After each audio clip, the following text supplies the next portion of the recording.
What if I told you there was once a woman in European history who ruled a kingdom without ever wearing the crown? A woman who had a hand in the deaths of kings, who never made a move without consulting the stars, and who kept an astrologer by her side at all times. Sounds like a movie script, right? Well, it's not. This was Catherine de Medici. But who was this mysterious queen? Why was she so feared? And more importantly, why is her name still whispered today, centuries later? Let's uncover 10 mind-blowing facts about Catherine de Medici. And trust me, you don't want to miss fact number 5. Fact 1. The queen obsessed with the stars. Catherine wouldn't take a single step without consulting the heavens. Astrology wasn't a hobby. It was her weapon of power. If the stars were silent, so was she. Some called her the sorceress in the shadows. Others, Queen of the Stars. And yes, she had a personal astrologer. Not just any astrologer, Nostradamus, the most famous seer of his time. She was one of the first to bring him into the royal court. They say he predicted everything: the future of the kingdom, power shifts, even the deaths of her family members.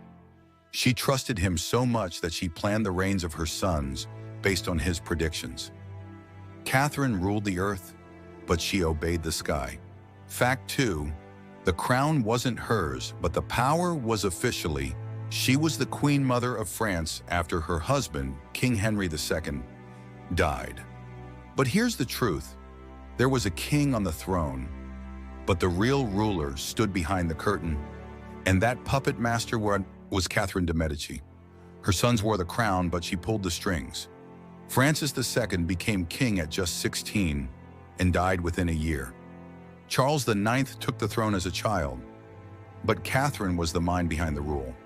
Henry III, her favorite son, still danced to her tune. She wrote the letters, she issued the orders, she made the decisions. Even royal advisors sometimes skipped the king and waited for the Queen Mother's word. People whispered, "The king is small, but beside him stands a lion." That lion was Catherine. She could start a war with a signature or save a kingdom with a smile. Because sometimes the most powerful queen is the one who never sits on the throne. Fact 3. The poison ring. Myth or deadly truth? They say Catherine wore a ring. Not just any ring, a weapon disguised as jewelry. Inside, a tiny hidden compartment held a drop of deadly poison. In moments of need, she could discreetly release it into a drink, onto food, even just with a touch. Mysterious royal deaths, sudden disappearances of her enemies.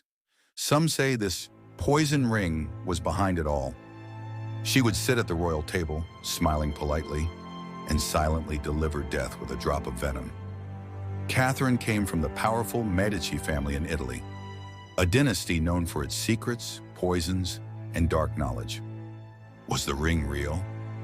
Was it passed down through the Medici bloodline? Or was it just legend? No one knows for sure.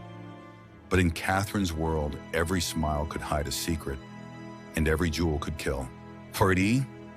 Fact 4. A wedding turned massacre, the night of St. Bartholomew. In 1572, Catherine de Medici made a calculated move to ease the religious tensions tearing France apart. She married her daughter, Marguerite de Valois, to the Protestant leader Henry of Navarre. It was hailed as a symbol of peace between Catholics and Protestants. But behind the scenes, something far darker was brewing. Just days after the wedding, on the night of August 24th, St. Bartholomew's Day, Paris erupted into bloodshed. Thousands of Protestant guests and citizens were slaughtered in a sudden and brutal attack. The massacre was carried out under the crown's command, and many believe Catherine herself orchestrated it. History remembers it as the St. Bartholomew's Day Massacre. Nearly 10,000 Protestants were killed, and Catherine earned a new name, the Bloody Queen. Fact 5.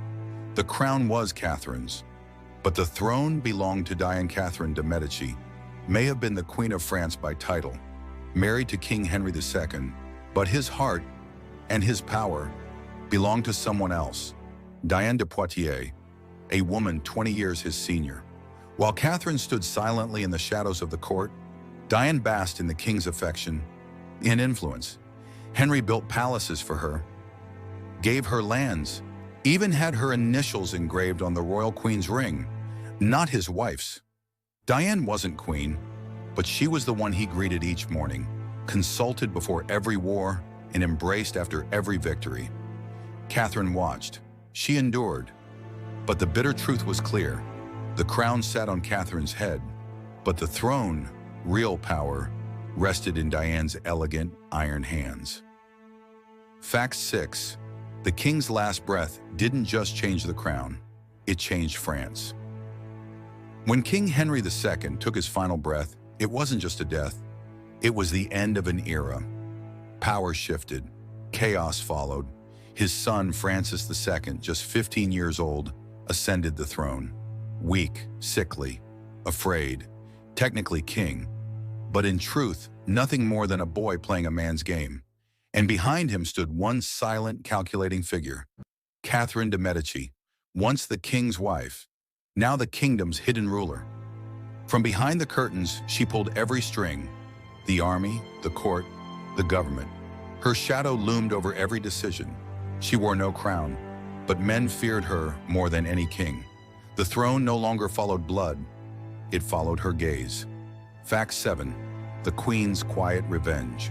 King Henry's heart belonged to Diane, so much so that he often placed her beside him, even during official ceremonies.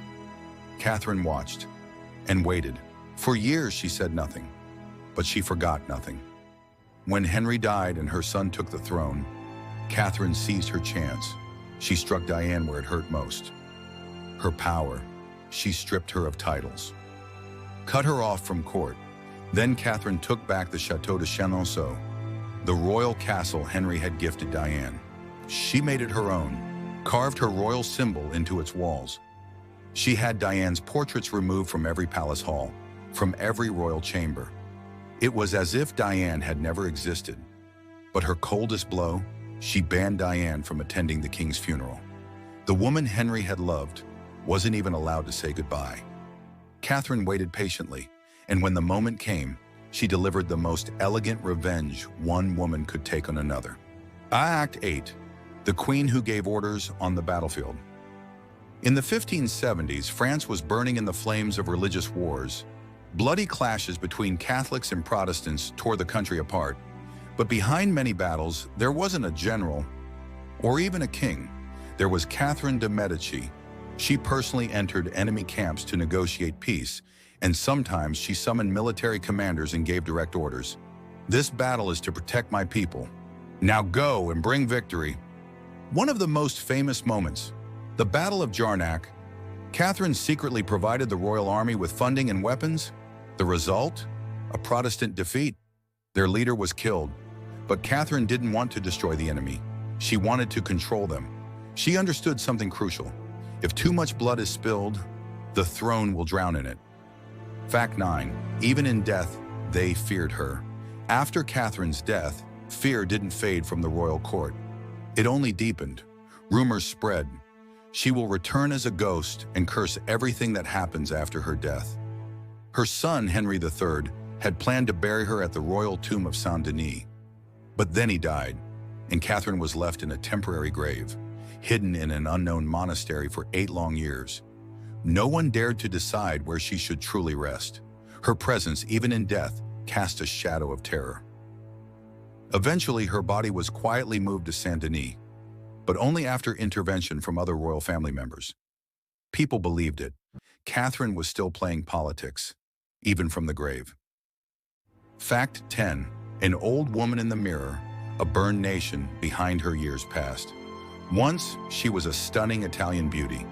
Queen, power behind the throne, mother of kings, guardian of dynasties. Now, in a quiet corner of the palace, an old woman sat in front of a mirror. Wrinkles lined her face. Her hands trembled. The same hands that once held a crown could barely lift a cup of tea. And in silence, only one question echoed in her mind. Was it all worth it? Behind her, France was in ruins. Civil wars, religious massacres, Saint Bartholomew's night, poisoned nobles, broken families. She had held on to power, but the nation had slipped through her fingers. Her sons, one by one, they died. Not a single child she crowned managed to rule for long. Catherine believed she had saved France, but in the end, she had bathed it in blood and fire. And that was her greatest punishment, to live in power, but die in utter loneliness. In that final moment, she locked eyes with the reflection in the mirror. There was no longer a queen staring back, only a tired old woman, a woman who had spent her entire life controlling, protecting, and terrifying. Behind her, only the ashes of a nation's memory remain. Some remember her as a monster, others as a mother, but maybe she was just a woman, unloved, alone, and hardened like stone to keep a kingdom from falling. If you enjoyed this story, don't forget to like the video, subscribe to the channel, turn on notifications, and share your thoughts in the comments below.